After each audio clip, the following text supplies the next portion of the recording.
ये question JEE mains 2024 में आया और ये मैकेनिकल प्रॉपर्टीज ऑफ फ्लूइड से लिया गया, जो क्लास 11th के फिजिक्स के चैप्टर से है।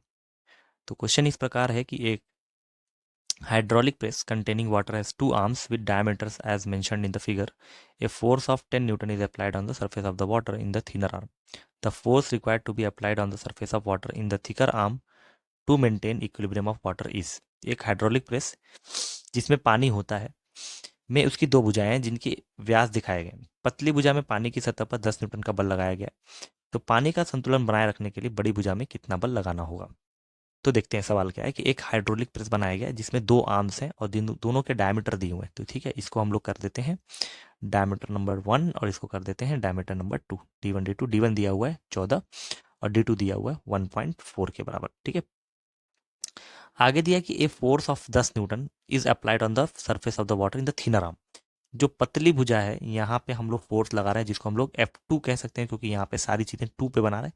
इसको हम 1 से रिप्रेजेंट करते हैं। तो यहाँ पे कह रहा है कि the force required to be applied, कितना फोर्स लगेगा इस सरफेस पे वाटर पे ताकि हम इस चीज को मेंटेन कर पाए, मतलब वाटर के फ्लो को मेंटेन कर पाए।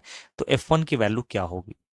तो एक चीज समझना पड़ेगा कि अगर हम यहाँ पे फोर्स लगाएंगे तो यहाँ पे एक दाब आएगा या प्रेशर आएगा, तो प्रेशर का फॉर्मूला हो जाएगा F2/A2। इसलिए क्योंकि इसका एरिया हम लोग A2 मान लेते हैं, ठीक है, और इसका एरिया हम लोग A1 मान लेते हैं। तो यहाँ पे जो प्रेशर क्रिएट होगा वो F2/A2 रहेगा। और एक नियम है पास्कल का नियम, पास्कल्स लॉ।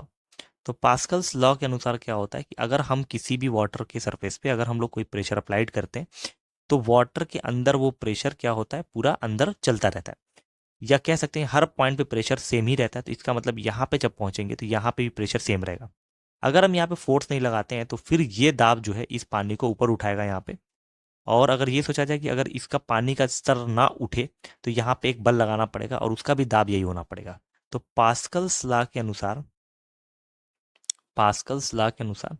क्या होता है कि इस पूरे वाटर के सिस्टम के अंदर जो प्रेशर होगा वो सेम होगा, मतलब यहाँ पे लगा हुआ प्रेशर और यहाँ पे लगा हुआ प्रेशर सेम होगा।